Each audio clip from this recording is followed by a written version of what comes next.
अपने जीवन के लक्ष्य को प्रपन्न करने के लिए राजा परीक्षित जी महर्षि श्री सुखदेव मुनि महाराज जी के श्री चरणों में विराजमान हैं, जिनके श्री चरणों में बैठकर ये जिज्ञासुगण प्रभु की पावन कथा को श्रवण कर रहे हैं और अपने लक्ष्य से अवगत हो रहे हैं। भगवत प्रेमियों, श्रीमद् भागवत महापुराण की यह पावन कथा, यह संस्कृत वाङ्मय का सर्वोत्कृष्ट पुराण है। इसका साधन, इसकी शैली, इसका लक्ष्य विलक्षण व प्रसादपूर्ण है। श्रीमद् भागवत महापुराण की पावन कथा को श्रवण करके दुर्लभ आत्माएं अज्ञानता के तम का उद्भेदन करके प्रकाश में आन विराजती हैं। उनका भय, संशय सब कुछ तिरोहित हो जाता है और वो प्रकाश में आकर विराजमान हो जाती हैं, क्योंकि श्रीमद् भागवत महापुराण स्वतः ही अपने नाम को परिभाषित करता है। एक बार किसी ने परम पूजनीय गुरुदेव श्री आशुतोष महाराज जी से यह प्रश्न किया कि महाराज जी, मेरे अंदर ये जिज्ञासा है, मेरा ये प्रश्न है कि हमारे धार्मिक ग्रंथों के आगे, विशेषकर श्रीमद् भागवत महापुराण के आगे श्री शब्द का प्रयोग क्यों किया जाता है। समाधान प्रदाता गुरुदेव श्री आशुतोष महाराज जी ने उसकी समस्या का समाधान किया और यह बताया कि अगर धार्मिक ग्रंथों के आगे श्री शब्द का प्रयोग किया गया है तो वह अध्यात्म से परिपूर्ण है और हमें आध्यात्मिक जगत की ओर प्रेरित कर रहे हैं। श्रीमद अर्थात जो श्री से युक्त है, और श्री का अर्थ क्या होता है?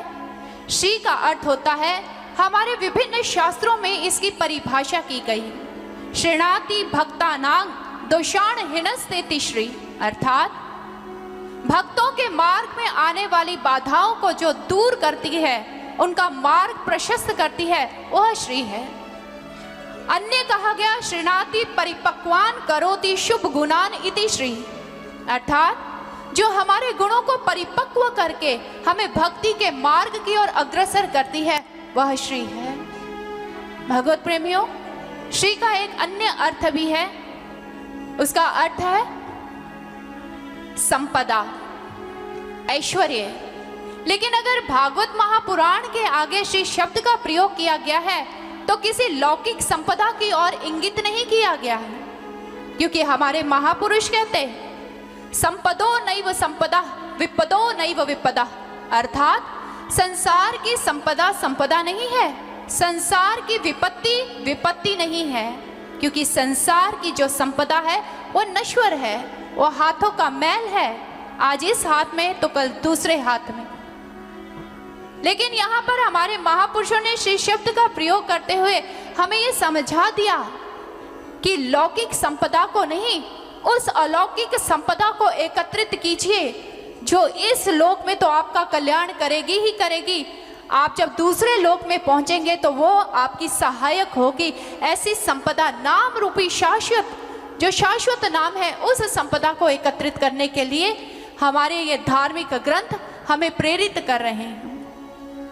श्री का एक अर्थ भी है और वह है सौंदर्य। यहाँ पर किसी दैहिक सौंदर्य की ओर इंगित नहीं किया गया है, क्योंकि शरीर का जो सौंदर्य है वो क्षण भंगुर है, आयु के अनुसार ढलता जाता है। आज बचपन है, फिर जवानी आएगी, फिर इंसान वृद्धावस्था में प्रवेश कर जाएगा और फिर मृत्यु को प्राप्त हो जाएगा। एक कहानी याद आ रही है। एक माता जी मेला देखने के लिए गई। वहां पर खूब सारी दुकानें सजी हुई थी। हर दुकान पर जाती है और सारे सामान को देखती है। देखते देखते वो ऐसी दुकान पर पहुंची जहां पर शीशे ही शीशे थे, दर्पण ही दर्पण लगे हुए थे। उन माताजी ने जब उन दर्पणों को देखा तो दुकानदार को संबोधित करते हुए कहने लगी, अरे भाई, एक सुंदर सा दर्पण तो दिखाओ। दुकानदार ने वह दर्पण माताजी को दे दिया।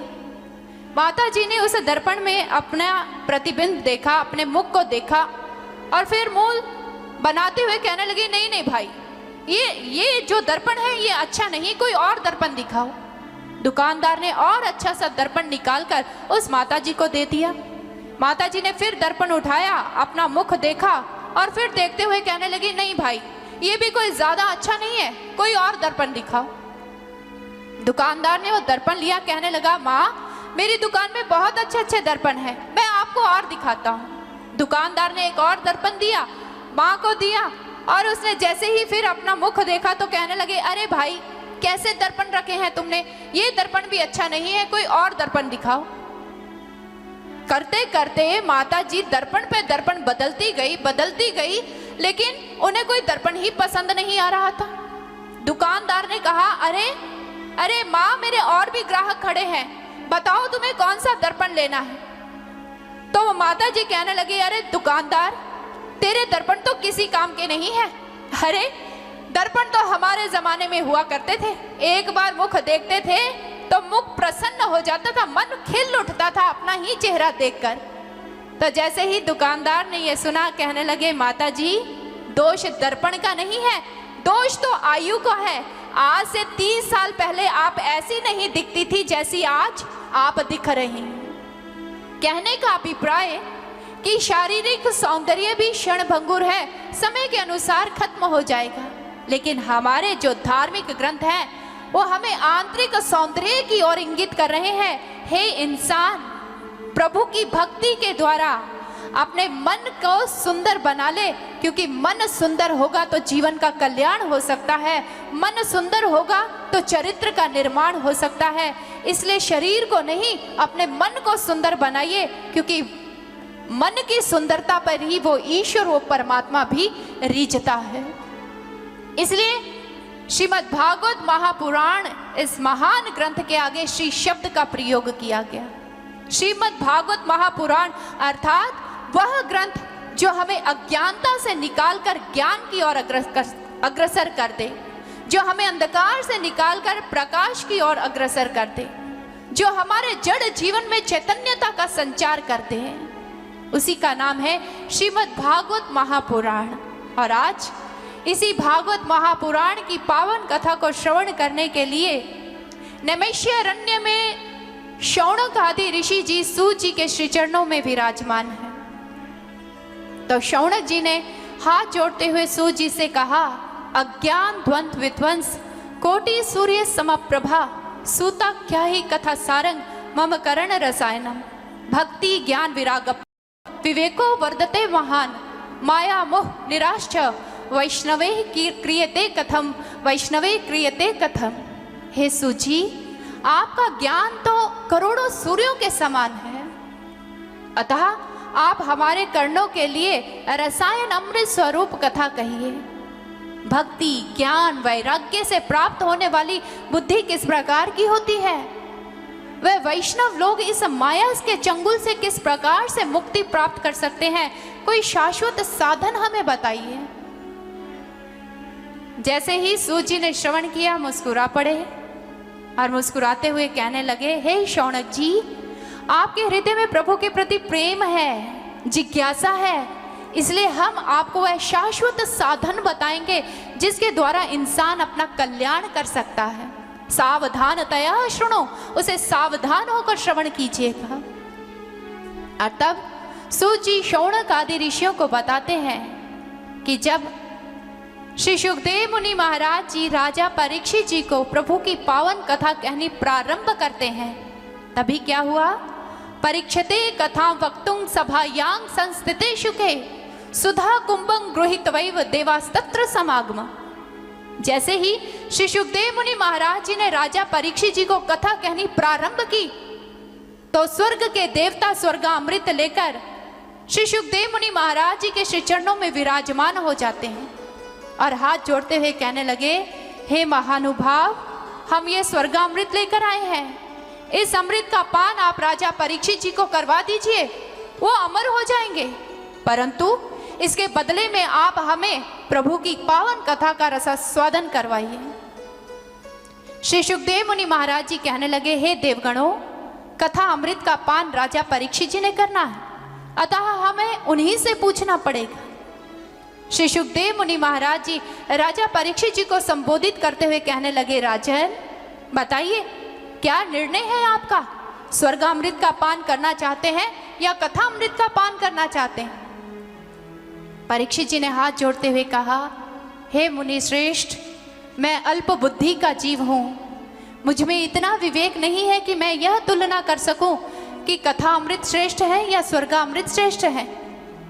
मैं आपके सानिध्य में हूं, मैं आपकी शरण में हूं। कृपया मेरा मार्ग प्रशस्त कीजिए और मुझे यह बताइए कि स्वर्ग अमृत श्रेष्ठ है या कथा अमृत श्रेष्ठ है।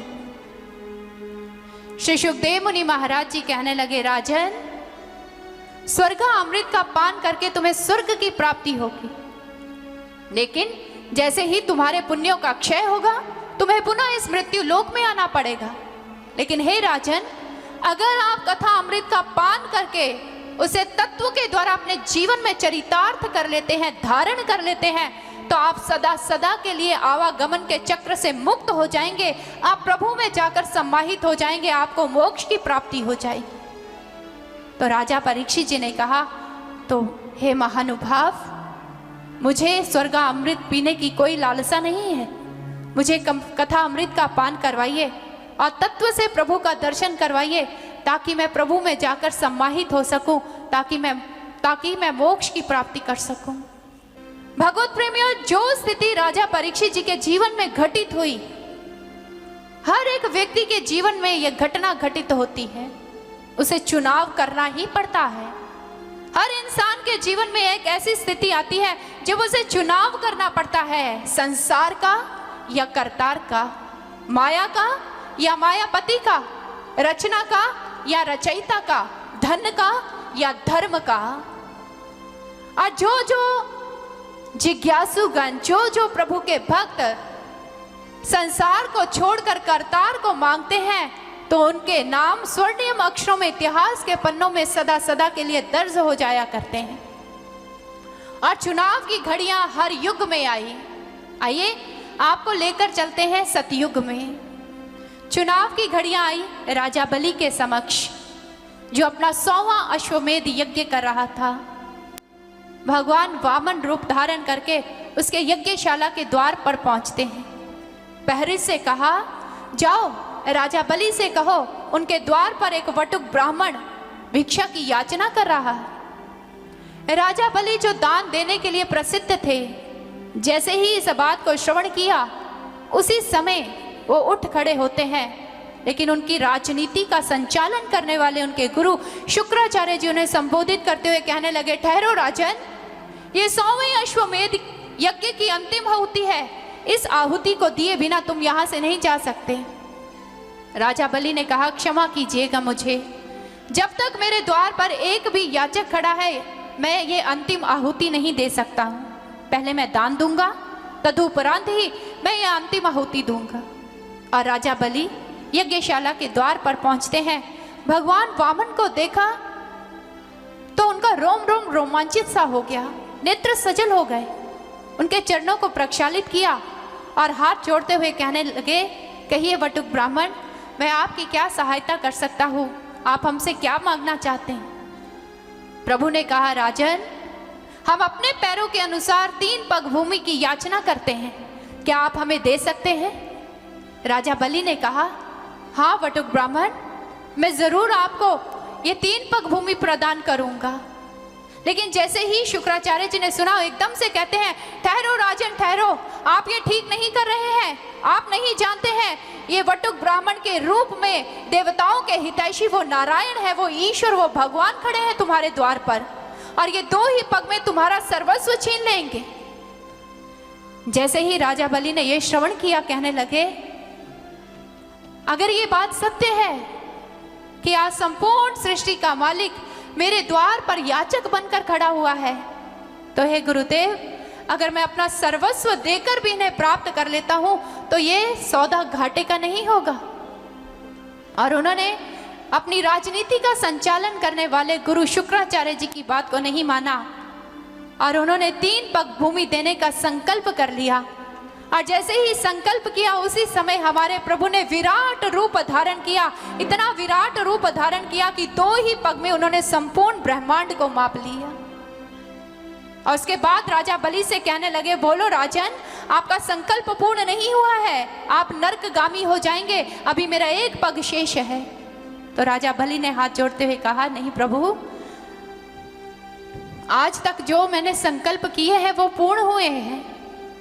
मैं जानता हूं अब मुझे मेरे पास आपको देने के लिए कुछ भी नहीं बचा है, लेकिन प्रभु अभी भी एक चीज शेष बची हुई है।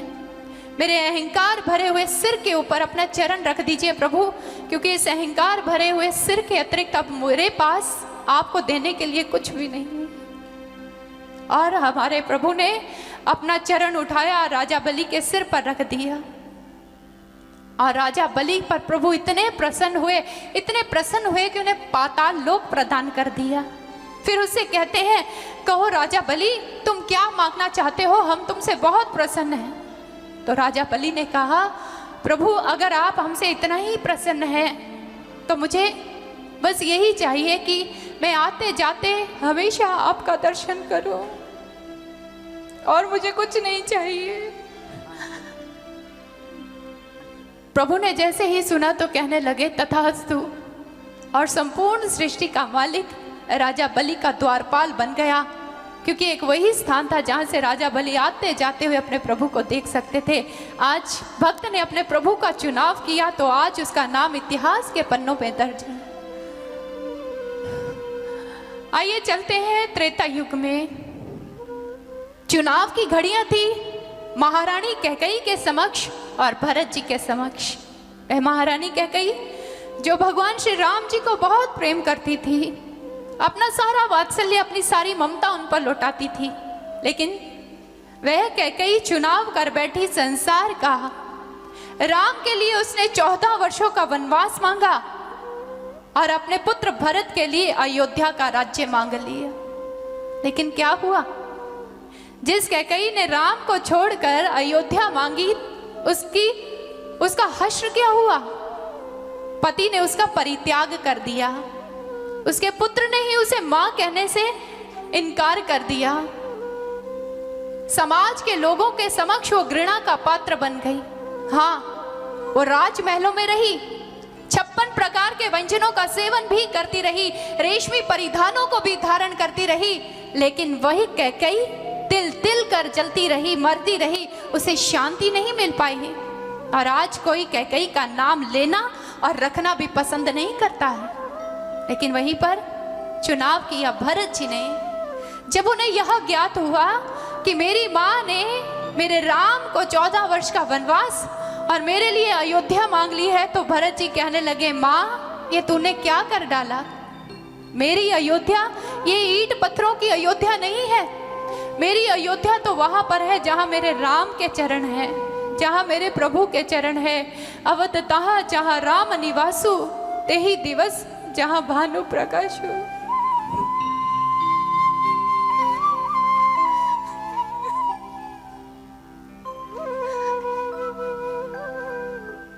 कहने लगे, मां मेरी अयोध्या तो मेरे राम के चरणों में है, तूने मेरी अयोध्या को ही मुझसे दूर कर दिया। अब मैं इन ईंट पत्थरों की अयोध्या का क्या करूंगा? ये मेरे किसी काम की नहीं है।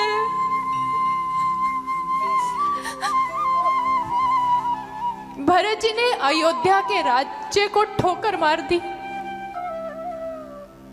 अपने प्रभु का साम्राज्य समझकर उसका संचालन करने लगे।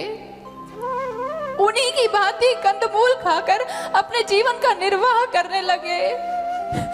वल्कल वस्त्र धारण करके नंदीग्राम में निवास करते, उसी प्रकार से भूमि शयन करते जिस प्रकार से उनके राम किया करते थे। तो भरत जी सभी के प्रिय बन गए और भगवान श्री राम जी की कटाक्ष कृपा उन्हें प्राप्त होती है। और खुद भगवान श्री राम जी कहते हैं, भरत तेरे समान मुझे कोई भी प्रिय नहीं है। इतिहास के पन्नों में भक्त ने अपना नाम दर्ज करवा दिया। आइए चलते हैं द्वापर युग में। इस युग में भी चुनाव की घड़ियां आई, दुर्योधन के समक्ष और अर्जुन के समक्ष। अभी महाभारत का युद्ध प्रारंभ नहीं हुआ था। सहायता की याचना के लिए दुर्योधन भगवान श्री जी के पास पहुंचता है, लेकिन उस समय भगवान श्री कृष्ण विश्राम कर रहे थे, तो दुर्योधन उनके सिरहाने पर बैठ जाता है। इधर अर्जुन भी पहुंच गया। अर्जुन ने अपने प्रभु को सोए हुए देखा, दोनों हाथ जोड़कर उनके श्री चरणों में प्रणाम किया और उनके चरणों की ओर बैठ जाता है। प्रभु के उठने का इंतजार कर रहे हैं दोनों, और अर्जुन टकटकी लगाकर, नजरें गड़ाकर अपने प्रभु की रूप माधुरी का पान कर रहा है। और इधर जैसे ही हमारे प्रभु के नेत्र खुले तो उनकी सीधी दृष्टि अर्जुन के ऊपर पड़ती है और देखते हुए कहने लगे, अरे पार्थ, तुम कब आए? अर्जुन कहने लगा, प्रभु कुछ ही देर हुई है। प्रभु कहने लगे, कहो अर्जुन, कैसे आना हुआ? अर्जुन कहा, प्रभु आप भली भांति जानते हैं कि धर्म युद्ध प्रारंभ होने वाला है और ये अर्जुन आपके श्री चरणों में सहायता की याचना लेकर आया है। इतने में दुर्योधन कहने लगा, द्वारिकाधीश, मैं भी आया हूं, मैं भी सहायता की याचना लेकर ही आया हूं। प्रभु मुस्कुरा पड़े और मुस्कुराते हुए कहने लगे, हाँ हाँ दुर्योधन, ठीक है, लेकिन मेरी दृष्टि सबसे पहले मेरे पार्थ पर पड़ी है, इसलिए सबसे पहले यही मांगेगा कि इसे क्या चाहिए, और वैसे भी यह तुमसे छोटा है, तुम्हारा अनुज है। प्रभु अर्जुन को संबोधित करते हुए कहने लगे, मांगो अर्जुन, क्या चाहिए? मैं युद्ध में अपनी नारायणी सेना देने के लिए तत्पर हूं, लेकिन हाँ, मैं इस युद्ध में सम्मिलित नहीं होऊंगा और ना ही अस्त्र शस्त्र उठाऊंगा, लेकिन मैं सारथी बनने का कार्य कर सकता हूं। बोलो अर्जुन, तुम्हें क्या चाहिए? अर्जुन ने हाथ जोड़ते हुए कहा, प्रभु मुझे नारायणी सेना नहीं चाहिए, मुझे मेरे नारायण चाहिए, सिर्फ मेरे नारायण। क्योंकि प्रभु मैं ये जानता हूं कि अगर अर्जुन के रथ के ऊपर आप सवार होंगे ना, तो प्रभु दुनिया की कोई भी शक्ति अर्जुन को कभी पराजित नहीं कर सकती है। अर्जुन की विजय निश्चित ही निश्चित है। प्रभु मुझे केवल आप चाहिए, सिर्फ आप चाहिए। जैसे ही अर्जुन ने चुनाव किया तो दुर्योधन प्रसन्न हो जाता है।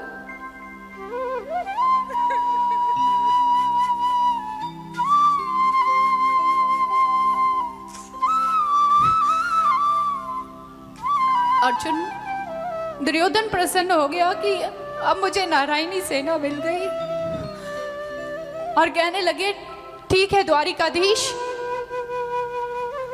आप मुझे नारायणी सेना दे दीजिए, मैं इसी में काम चला लूंगा। और दुर्योधन नारायणी सेना पाकर प्रसन्न हो जाता है और वापस लौट जाता है। इधर अर्जुन तो चला, दुर्योधन तो चला गया, लेकिन प्रभु ने फिर अपने भक्त की परीक्षा ले डाली और अर्जुन को कुपित स्वर में डांटते हुए कहने लगे, अर्जुन, यह तुमने क्या किया? मैंने चुनाव का पहला अवसर तुम्हें प्रदान किया, यह तूने बुद्धिमत्ता नहीं की है। तूने मुझ निहत्ते कृष्ण को मांग लिया नारायणी सेना छोड़कर। तुमने ऐसा क्यों किया अर्जुन? तुमने ऐसा क्यों कर डाला? तो अर्जुन ने हाथ जोड़ते हुए कहा, हे मधुसूदन, आपको पता है प्रभु, जब मैंने पहली बार आपको देखा था तो उसी दिन मैंने ये निश्चय कर लिया था कि मैं अपने जीवन रूपी रथ की बल के हाथों में थाम दूंगा। प्रभु, मेरी ये हार्दिक इच्छा थी कि आप मेरे जीवन रूपी रथ के सारथी बनिए, और आज सबसे सौभाग्यशाली दिन है कि मुझे ये चुनाव करना पड़ रहा है। इसलिए प्रभु, मुझे सिर्फ आप चाहिए, मुझे कुछ नहीं चाहिए, मुझे कुछ नहीं चाहिए प्रभु, मुझे कुछ नहीं चाहिए। अरे मधुसूदन, आपसे मैं एक बात कहना चाहता हूँ।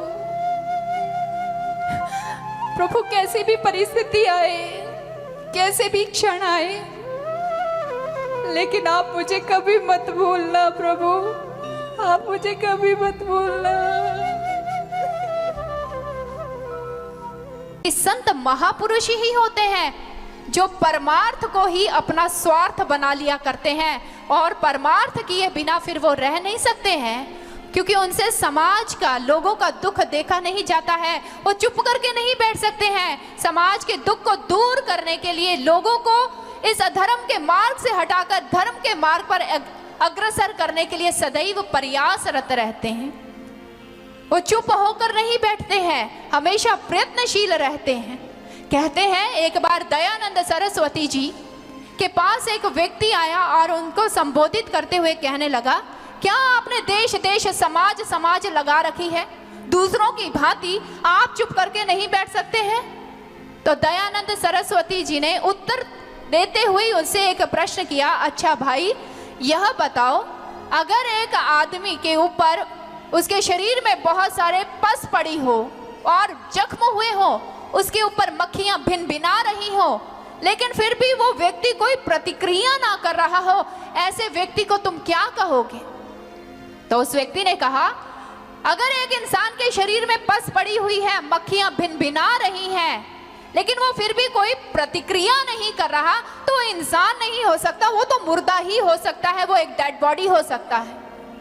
तो दयानंद सरस्वती जी ने कहा, मेरे देश के लोग, मेरे समाज के लोग भी मुर्दे की भांति हैं, जिनके ऊपर विकारों की मक्खियां भिनभिना रही हैं, लेकिन मैं जागा हुआ हूं और मैं जगाने का काम करता हूं। मैं इस सोए हुए समाज को ब्रह्म ज्ञान के द्वारा जागृत कर दूंगा, ताकि ये मुर्दा जीवन ना व्यतीत करें, ये जागृत हो जाएं और जागृत होकर अपने जीवन के लक्ष्य को प्रपन्न कर पाएं। ये संत महापुरुषों का स्वभाव होता है, जो खुद तो जागते ही हैं, समाज को भी आकर जगा देते हैं। ब्रह्म ज्ञान के द्वारा, उस अध्यात्म के द्वारा सोए हुए समाज को जागृत कर देते हैं, और परमार्थ करने के लिए उन्हें कुछ छोड़ना पड़े तो छोड़ने के लिए भी तत्पर हो जाते हैं, क्योंकि वो अध्यात्म की ऐसी ऊंचाइयों को छू जाते हैं जहां पर पहुंचकर उन्हें सारा विश्व ही अपना परिवार नजर आता है। वसुदैव कुटुंबकम की भावना उनके अंदर जागृत हो जाती है। फिर वो तेरे मेरे के भाव से परिपूर्ण नहीं होते हैं, सारे विश्व को अपना परिवार मानते हैं और विश्व की हर समस्या को अपनी समस्या समझकर उसका समाधान करते हैं। ठीक उसी प्रकार से जब यूरी गैगरिन अंतरिक्ष की यात्रा करके वापस लौटते हैं, तो उस समय रिपोर्टर्स ने उनसे पूछा कि यूरी गैगरिन जी, आप अंतरिक्ष की यात्रा करके वापस लौटे हैं, आप बताइए, जब आप अंतरिक्ष में पहुंचे तो आपको सबसे पहले किसकी याद आई? रूस की, अमेरिका की, अपने परिवार की, अपने रिश्तेदारों की, किसकी याद आई? तो यूरी गैगरिन ने कहा कि नहीं, जब मैं अंतरिक्ष की ऊंचाइयों तक पहुंच गया, उस समय ना तो मुझे रूस की याद आई, ना अमेरिका की, ना अपने परिवार की, ना ही रिश्ते नातों की। उस समय मुझे एक ही बात याद आई, माई अर्थ, मेरी पृथ्वी, मेरी धरती।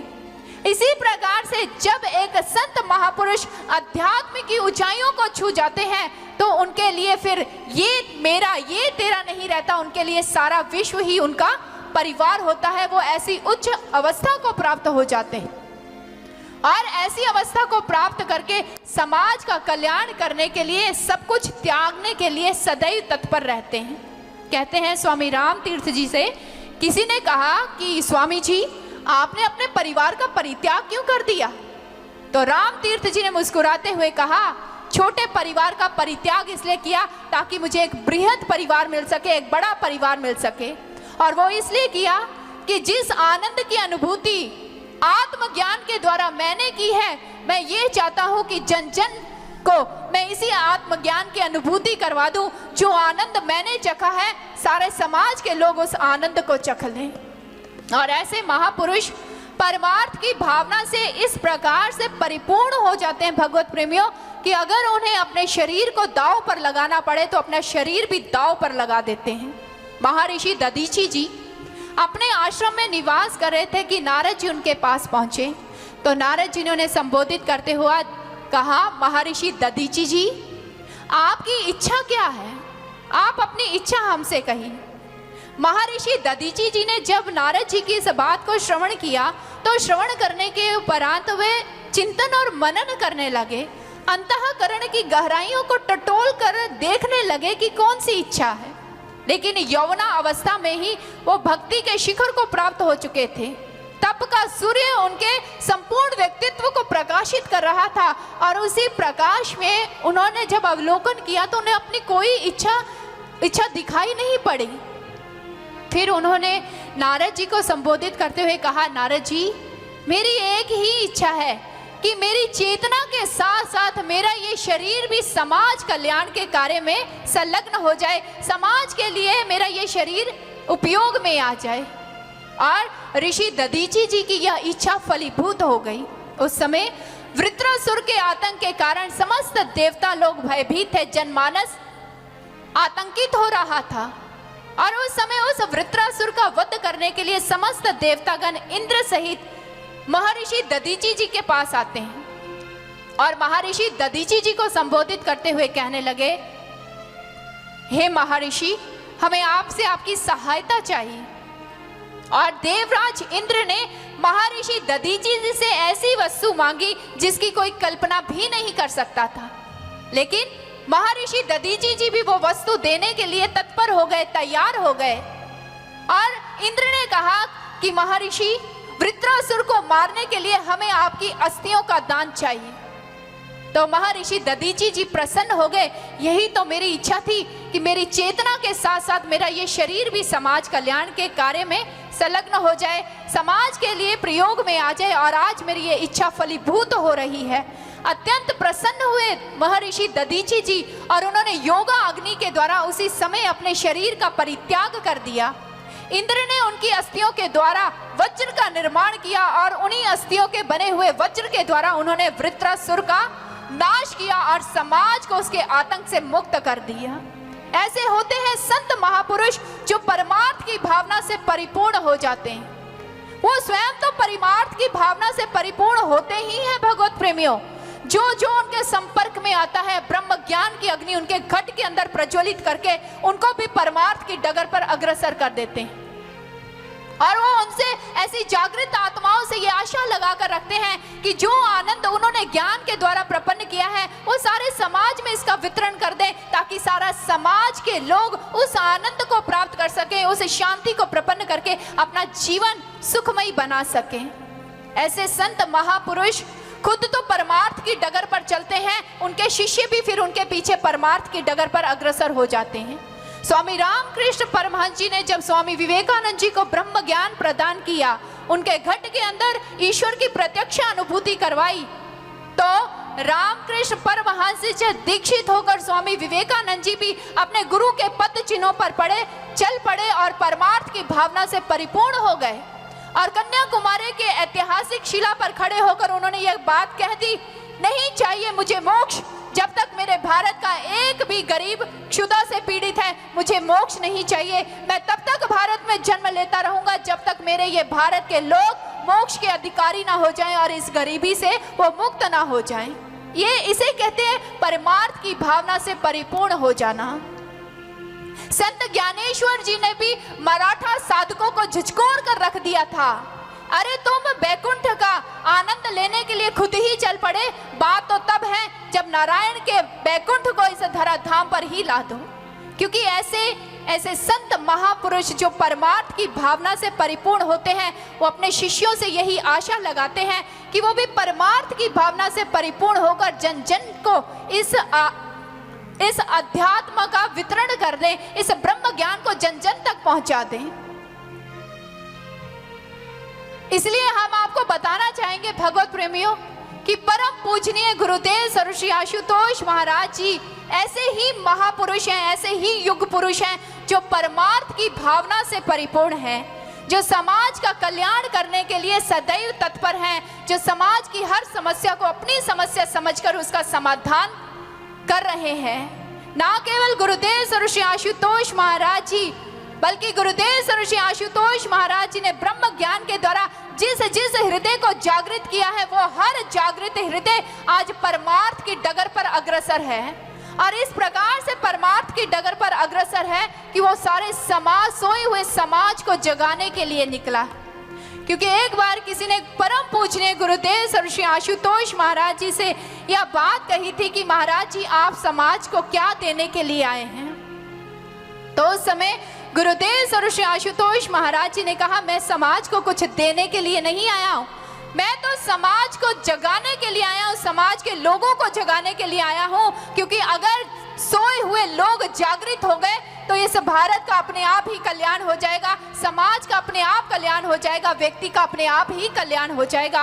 और आज महाराज जी के ये कहे हुए वचन पूर्णतः सत्य हो रहे हैं और महाराज जी के द्वारा दीक्षित ब्रह्म ज्ञानी साधक भी आज परमार्थ की डगर पर अग्रसर हो रहे हैं। आप इस विशाल कथा आयोजन को देख रहे हैं, यहाँ पर जितने सेवादार भाई बहने जो भी इस कार्य में संलग्न है वो परमार्थ की भावना से परिपूर्ण ही तो है, इसीलिए उन्होंने इस कथा का आयोजन किया। चैनल्स के माध्यम से इस कथा का प्रसारण हो रहा है ताकि जन जन तक इस ब्रह्म ज्ञान का संदेश पहुंच सके, जिस ब्रह्म ज्ञान के द्वारा ईश्वर का दर्शन अपने घट के अंदर किया जा सकता है, जिसका ईश्वर का दर्शन करने के बाद ही इंसान परमार्थ की भावना से परिपूर्ण हो सकता है और समाज का कल्याण कर सकता है। और जब सारी इकाइयां समाज के जितने इंसान हैं जागृत हो जाएंगे और सारे जागृत इंसान जब मिलकर चलेंगे, संगठित होकर चलेंगे, तो भगवत प्रेमी वो दिन दूर नहीं जब हम फिर से इस भारत में अमन शांति और बंधुत्व के गीत गाए जाएंगे। और गुरुदेव सर आशुतोष महाराज जी यह कहते हैं कि अगर सारे समाज के लोग उस ब्रह्म ज्ञान को प्रपन्न करके जागृत हो जाएं, ईश्वर के साथ जुड़ जाएं, तभी इस समाज में जन जागृति का बिगुल बज सकता है, तभी समाज में शांति आ सकती है।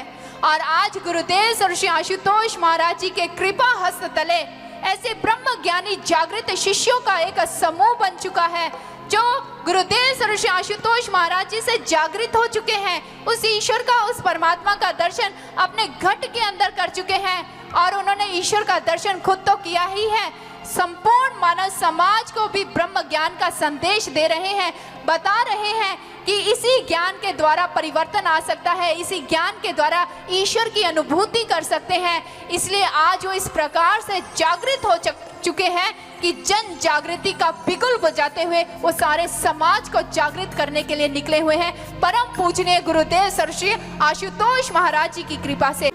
और गुरुदेव सर आशुतोष महाराज जी भी परमार्थ की भावना से परिपूर्ण होकर समाज कल्याण के कार्यों में संलग्न है। परमार्थ ही जिन्होंने अपना स्वार्थ बना लिया है, ऐसे लोगों का नाम होता है संत महापुरुष। और नारद जी भी आज परमार्थ की भावना से परिपूर्ण है, उनसे ज्ञान और वैराग्य का दुख देखा नहीं गया और उनके दुख को दूर करने के लिए चल पड़ते हैं। अनेकों महात्माओं के पास पहुंचे, लेकिन जब उनकी भेंट सनत आदि ऋषियों के साथ होती है तो वो सनक आदि ऋषियों से पूछते हैं, ऐसा कौन सा सत्य कर्म करूं जिसके द्वारा ज्ञान और वैराग्य में चेतना का संचार हो जाए। तो उस समय सनकादि ऋषि जी नारद जी को कहने लगे कि इसका एक साधन उपलब्ध है, इसलिए नारद जी आप भागवत ज्ञान यज्ञ का अनुष्ठान कीजिए, इसके द्वारा ज्ञान और वैराग्य में चेतना का संचार हो जाएगा। नारद जी ने कहा कि जब वेदांत घोष, गीता पाठ, वेद ध्वनि के द्वारा भी उनके अंदर चेतना का संचार नहीं हुआ तो भागवत कथा ज्ञान यज्ञ के द्वारा, मुझे विस्तार से बताइए कि क्या ये संभव है। तो सनक आदि ऋषि जी मुस्कुराते हुए कहने लगे, नारद जी अरे लीला मत कीजिए, अरे क्या आप नहीं जानते हैं, वेदो उपनिषदांग सार जाता भागवती कथा अत्युत्तमा ततो भाति पृथक भूता फलः कृति अमूला ग्रांग रसतिष्ठन नास्ते न स्वाध्यते यथा यह भुवः संग पृथक भूता फले ही विष्मनोरा यथा दुग्धं स्थितं सर्पिन न स्वधाय उपकल्पते पृथक भूतांग ही तद्गव्यं देवा नाम रसवर्धनं इक्षुणा अपि मध्यांतं शर्करा व्याप्य तिष्ठति पृथक भूता च सौमिष्ठा तथा भागवती कथा। हरे नारद जी, भागवत महापुराण की कथा तो वेदों का सार है, सार। आप जानते हैं एक वृक्ष के जड़ से लेकर शाखा पर्यंत तक रस विद्यमान रहता है, लेकिन आप उस रस का आस्वादन पत्ते या टहनियों को चबाकर नहीं कर सकते हैं। वही रस जब फल के रूप में आता है तो आप उस रस का आस्वादन करते हैं। नारद जी, आप भली भांति जानते हैं कि दूध में घी छिपा रहता है, लेकिन उंगली घुमाने से कभी घी नहीं मिलता है।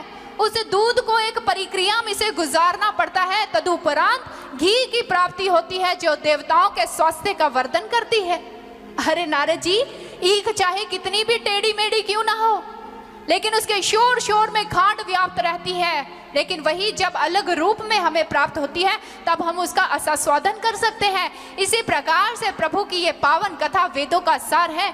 इसलिए जाइए, हरिद्वार के समीप आनंद घाट नामक स्थान पर इस ज्ञान यज्ञ का अनुष्ठान कीजिए। भक्ति देवी अपने दोनों पुत्रों ज्ञान और वैराग्य के साथ वहां पहुंच जाएगी और उनके अंदर चेतना का संचार हो जाएगा। नारद जी ने उन्हें प्रणाम किया और हरिद्वार की ओर अग्रसर हो जाते हैं। लेकिन जब तक नारद जी हरिद्वार पहुंचते हैं, हम यहाँ एक बात पर विचार करेंगे। अरे प्रभु की पावन कथा तो कहीं पर भी की जा सकती है, हर गली, हर मोहल्ले, किसी भी प्रांत और किसी भी देश में प्रभु की पावन कथा की जा सकती है। फिर हमारे सनक आदि ऋषियों ने ऐसा क्यों कहा, हरिद्वार के समीप जाकर आनंद घाट नामक स्थान पर इस कथा का आयोजन कीजिए? क्योंकि भगवत प्रेमियों, महापुरुष हमेशा आंतरिक जगत की ओर ही इंगित करते हैं, आंतरिक जगत की ओर इशारा करते हैं। हमारा ये शरीर, इसे हरिद्वार कहा गया है, हरि का द्वार। जहां पर हम तिलक लगाते हैं, जहां हम बिंदी लगाते हैं, यहाँ पर हरि का द्वार है और इस हरि के द्वार पर ताला लगा हुआ है। हमारे इस शरीर रूपी मंदिर के 9 दरवाजे हैं और ये 9 के 9 दरवाजे बाहर की ओर खुलते हैं, जिसके द्वारा हम इस संसार में लिप्त होते हैं, संसार के आकर्षणों में फंस जाते हैं। लेकिन इन 9 दरवाजों से ऊपर हरि का एक द्वार है यहाँ पर, और ये हरि का द्वार बंद पड़ा हुआ है और इसके ऊपर ताला लगा हुआ है, और इस ताले की जो चाबी है वो एक पूर्ण संत के हाथों में होती। जब हमारे जीवन में एक पूर्ण गुरु का पदार्पण होता है, एक तत्ववेत्ता संत हमारे जीवन में आते हैं, तो अपनी कृपा रूपी चाबी इस ताले को लगाते हैं। वह क्या करते हैं, अपना वर्त हस्त हमारे मस्तक के ऊपर रखते हैं और हरि के द्वार पर लगे हुए ताले को चाबी लगाकर खोल देते हैं। और जैसे ही हरि का द्वार खुलता है, इंसान अपने आंतरिक जगत में प्रवेश करता है, उसी समय और प्रकाश स्वरूप परमात्मा की प्रत्यक्ष अनुभूति अपने घट के अंदर करता है। और जब एक जीवात्मा अपने घट के अंदर परमात्मा का दर्शन करती है तो उसकी आत्मा प्रसन्न हो जाती है, उसे आनंद की अनुभूति होती है, उसे शांति की अनुभूति होती है। इसीलिए कहा हरिद्वार के समीप आनंद घाट नामक स्थान पर, क्योंकि इसी हरि के द्वार के अंदर ही परमात्मा का दर्शन करके हम उस आनंद की प्राप्ति कर सकते हैं। और इधर नारद जी भी हरिद्वार पहुंच जाते हैं। वहां पर उन्होंने इस कथा का आयोजन किया और कथा रस के पिपासु बिना किसी निमंत्रण के अपने समस्त कार्यों को विराम देकर प्रभु की कथा का आस्वादन करने हेतु वहां पर पहुंच जाते हैं। सनक आदि ऋषि जी भी वहां पर पहुंचे तो नारद जी ने उनके चरणों को प्रक्षालित किया, यथा उचित स्थान प्रदान किया। और उसके बाद भक्ति देवी भी ज्ञान और वैराग्य को लेकर वहां पर पहुंच जाती है। जैसे ही भक्ति देवी ज्ञान और वैराग्य के साथ वहां पर पहुंचती है तो सनक आदि ऋषि जी प्रभु की कथा कहनी प्रारंभ कर देते हैं। और वहां पर भक्ति का ऐसा प्रवाह चलता है कि हर कोई प्रभु के ध्यान में तल्लीन हो जाता है। तो उस समय भक्ति देवी अपने स्थान से उठती है और सनक आदि ऋषियों के समक्ष हाथ जोड़ते हुए कहने लगी, हे महानुभावों, आपने मुझे पुनः पुष्ट कर दिया है, अतः आप मुझे बताइए कि मैं कहाँ पर निवास करूं। सनक आदि ऋषि जी मुस्कुराते हुए कहने लगे, हे भक्ति देवी, आप तो प्रभु के भक्तों को प्रिय हैं, प्रभु को अत्यंत प्रिय हैं, इसलिए आपका स्थान कहीं और नहीं, प्रभु के भक्तों का हृदय है। इसलिए जाइए, प्रभु के भक्तों के हृदय में जाकर विराजमान हो जाइए, उनको प्रकाशित कर दीजिए। जैसे ही भक्ति देवी ने ये श्रवण किया, उसी समय वहां पर जितने भी श्रद्धालुगण उपस्थित थे, भक्ति देवी सभी के अंतःकरण में जाकर विराजमान हो जाती है और सभी ने अपने घट के अंदर उस ईश्वर, उस परमात्मा का जब दर्शन किया तो वहां पर एक दिव्य वातावरण उपस्थित हो गया और भक्ति का ऐसा प्रवाह वहां पर चला, ऐसा प्रवाह चला कि हर कोई प्रभु के ध्यान में तल्लीन हो रहा है, हर कोई प्रभु की महिमा को गा रहा है, प्रसन्न हो रहा है कि ऐसे भक्ति के प्रवाह में वहां पर प्रभु प्रकट हो जाते हैं चतुर्भुज रूप में। तो बोलिए ज्योति प्रदायक श्री हरि की, सनकादि ऋषि जी नारद जी को देखकर प्रसन्न हो रहे हैं और कहने लगे, नारद जी हम जानते हैं सबसे अधिक प्रसन्नता आपको ही हो रही है, चलिए इस प्रसन्नतापूर्ण वातावरण में हम आपको एक कथा सुनाते हैं। सनकादि ऋषि जी उन्हें कथा सुनाते हैं कि तुंगभद्रा नदी के तट पर आत्मदेव नाम का एक ब्राह्मण रहा करता था, वेदों का विशेषज्ञ था और समस्त नगर में उसकी बड़ी प्रतिष्ठा थी और उसकी पत्नी थी जिसका नाम था धुंधली। जैसा उसका नाम था वैसा ही उसका स्वभाव था। जब वो दिन में 2-4 बार अपने पतिदेव से या आस पड़ोस के लोगों से झगड़ा नहीं कर लेती थी, उसे चैन नहीं मिलता था। लेकिन आत्मदेव को इसकी कोई चिंता नहीं थी, क्योंकि वह जानता था कि गृहस्थी जीवन है तो इस गृहस्थी जीवन का निर्वाह तो करना ही पड़ेगा। इसलिए गृहस्थी जीवन में क्या है कि पति पत्नी को प्रतियोगी बनकर नहीं, एक दूसरे का सहयोगी बनकर चलना चाहिए, तभी वो जीवन रूपी गाड़ी को आसानी से चला सकते हैं। एक दूसरे की बात को बर्दाश्त करना आना चाहिए, एक दूसरे की बात को हंसी में टालना आना चाहिए, तभी घर में शांति का माहौल बन सकता है। कहते हैं एक बार एक पत्नी ने गुस्से में आकर अपनी पतिदेव से कहा, अरे तुम तो जानवर हो, जानवर कहीं के। जैसे ही पत्नी ने पति से जानवर कहा तो पतिदेव तो जोर जोर से हंसने लगे, खिलखिलाकर हंस पड़े, पेट पकड़ पकड़ कर हंस रहे हैं, लोटपोट होते जा रहे हैं। पत्नी बड़ी हैरान हुई, अरे मैंने इनको गुस्से में जानवर कहा और ये हंस रहे हैं। कहने लगी, क्या दांत निकालते जा रहे हैं? अरे मैंने आपको जानवर कहा, आपको गुस्सा नहीं आया? कहने लगा, अरे नहीं नहीं भाग्यवान, मुझे कोई गुस्सा नहीं आया। कहने लगी, कमाल है, मैंने आपको जानवर कहा, आपको तब भी गुस्सा नहीं है? कहने लगा, नहीं। कहने लगी, क्यों नहीं आया? कहने लगा, भाग्यवान, अच्छा पता क्या है, तू मेरी जान और मैं तेरा वर, तो हम दोनों क्या हुए? तो बात को यूं भी टाला जा सकता है। लेकिन आत्मदेव भी ऐसे ही टालता था, लेकिन उसके जीवन में एक दुख था कि उसे संतान की प्राप्ति नहीं थी, उसके घर में पुत्र की प्राप्ति नहीं हो रही थी उसे। इसलिए वो जंगल में चला जाता है, वहां जाकर रुदन करता है। तो एक महात्मा जी उनके रुदन को सुनकर वापस उनके पास आ जाते हैं और उसके कारण पूछते हैं उसके रोने का। तो आत्मदेव बताता है कि उसके घर में संतान नहीं। महात्मा जी उसे बहुत समझाते हैं, ये मनुष्य तन संतान प्राप्ति के लिए नहीं, ईश्वर प्राप्ति के लिए मिला है। अरे अनेकों योनियों में तुम भटके हो, कभी कुकर बने, कभी सूकर बने, तुम्हारे इतने पुत्र पुत्रियां थी, उन्होंने तुम्हारा कल्याण नहीं किया, तो अब तुम्हारा कल्याण कैसे हो सकता है? अरे मनुष्य तन ईश्वर प्राप्ति के लिए मिला है, इसलिए विप्रवर ईश्वर प्राप्ति की ओर उन्मुख हो। लेकिन आत्मदेव समझा नहीं, बार बार महात्मा जी से आग्रह करता रहा। तो महात्मा जी अपनी कुटिया में गए, एक फल लेकर आते हैं और आत्मदेव को देते हुए कहा, जाओ अपनी पत्नी को खिला देना, समय आने पर तुम्हें पुत्र रत्न की प्राप्ति हो जाएगी।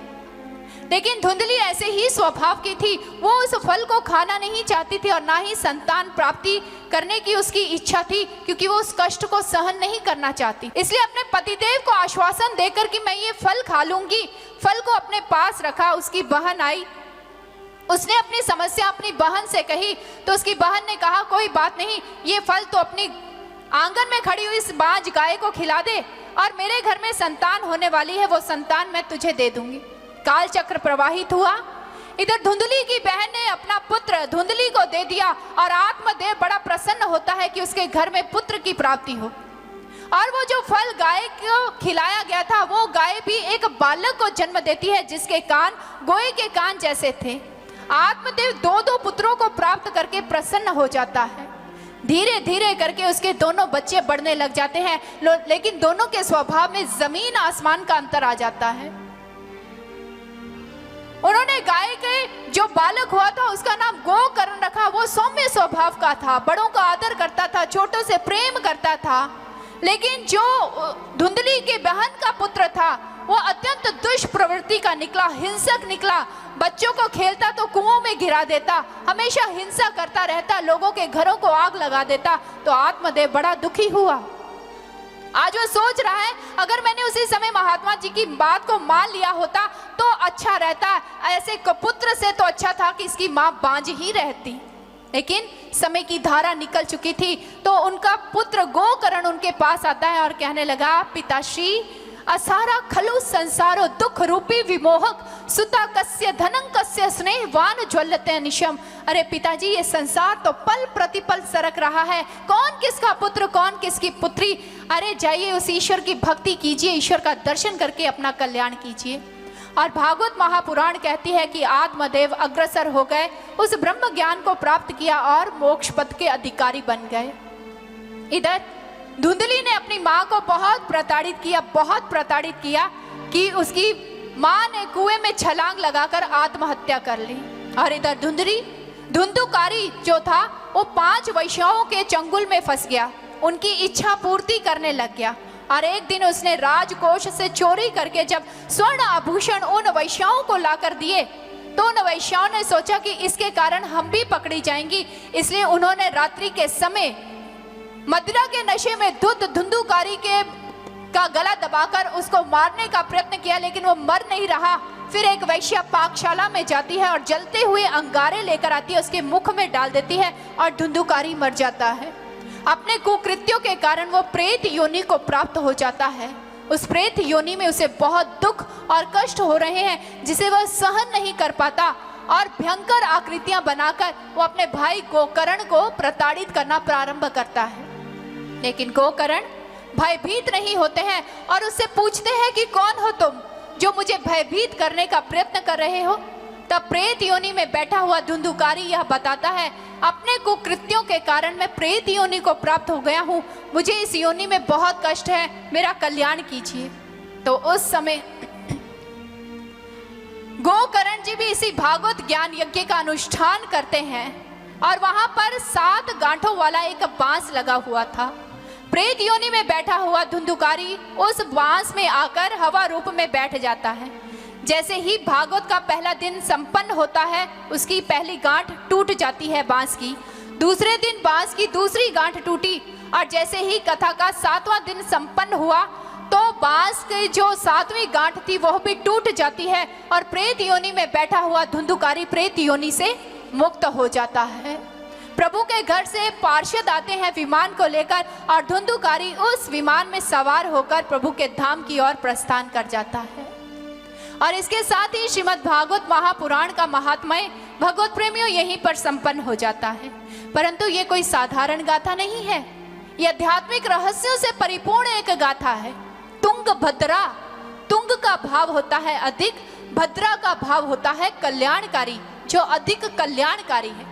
और हमारे महापुरुष कहते हैं इस संसार में अगर सर्व अधिक कुछ कल्याणकारी है तो इंसान का ये शरीर है, मनुष्य तन है, जिसे क्राउन ऑफ द क्रिएशन भी कहा गया है। और महाभारत में कहा गया इयं योनि ही प्रथमा यंग प्रापे जगति पते आत्मा वही शक्यते त्रातुंग कर्म भी शुभा लक्षणे। उन्होंने कहा मात्र 84 लाख योनियों में मात्र एक यही योनि है जिसके द्वारा इंसान अपनी आत्मा का त्राण कर सकता है, इंसान परमात्मा का दर्शन करके आवागमन के चक्र से मुक्त हो सकता है। इसलिए तो गोस्वामी तुलसीदास जी ने भी कहा, हरि तुम बहुत अनुग्रह कीनो, साधन धाम विपुल, दुर्लभ तन मोहि कृपा करी दीनो। हे हरि, तुमने मुझ पर बड़ा अनुग्रह किया है, ये दुर्लभ तन मुझे प्रदान किया है जिसके द्वारा मैं उस ईश्वर उस परमात्मा का दर्शन कर सकता हूँ। क्योंकि इसी शरीर के रहते रहते हम उस ईश्वर उस परमात्मा का दर्शन करके अपनी आत्मा का त्राण कर सकते हैं।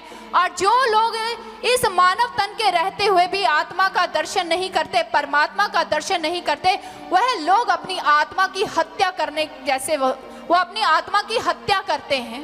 इसलिए हमारे उपनिषदों में कहा गया, असूर्य नाम ते लोका अंधेन तमसः वृता तांग से प्रत्यभि गच्छन्ति ये के चात्म हनो जना। वो अपनी आत्मा की हत्या कर देते हैं जो इस शरीर के रहते उस ईश्वर उस परमात्मा का दर्शन नहीं करते हैं। क्योंकि भगवत प्रेमियों, मनुष्य तन एक अवसर है, ये एक ऐसा समय है, अगर इस अवसर का आपने लाभ नहीं उठाया तो आपके हाथों में पश्चाताप ही रह जाएगा। कहते हैं एक बार एक गुरु से एक शिष्य ने कहा, गुरुदेव जीवन का अर्थ क्या है? तो उन्होंने कहा, जीवन एक अवसर है, अवसर, और इस जीवन रूपी अवसर को सार्थक और निरर्थक बनाना एक मनुष्य के हाथ में ही है।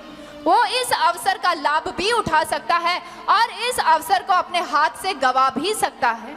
इसलिए गुरु ने उसे समझाते हुए कहा, ये मनुष्य तन एक अवसर है और इसलिए इस समय के रहते रहते इस अवसर का लाभ उठा लीजिए, क्योंकि यह शरीर फिर दोबारा मिलने वाला नहीं है। इसलिए हमारे महापुरुष कहते हैं, समय की कीमत को पहचानो, समय को व्यतीत मत कीजिए, समय को काटिए मत, इसका सदुपयोग कीजिए। सत्य कर्मों की ओर तो अग्रसर होना ही होना है। इस अवसर का लाभ उठाते हुए अपने घट के अंदर उस ईश्वर, उस परमात्मा का दर्शन करके, इस अवसर का फायदा उठा के, इस समय का सदुपयोग करके आप अपने जीवन को, आप अपनी आत्मा का कल्याण कर सकते हैं, आप अपने जीवन को सार्थक कर सकते हैं। इसलिए भगवत प्रेमियों, ये सुनहरी अवसर है, ये मौका है जिसके द्वारा हम अपनी आत्मा का त्राण कर सकते हैं। इस अवसर को अपने हाथ से जाने मत दीजिएगा, क्योंकि अगर ये मनुष्य तन रूपी अवसर हाथ से चला गया तो ये अवसर हमें दोबारा मिलने वाला नहीं है। बोलिए परम पूजनीय, परम वंदनीय गुरुदेव श्री आशुतोष महाराज जी की।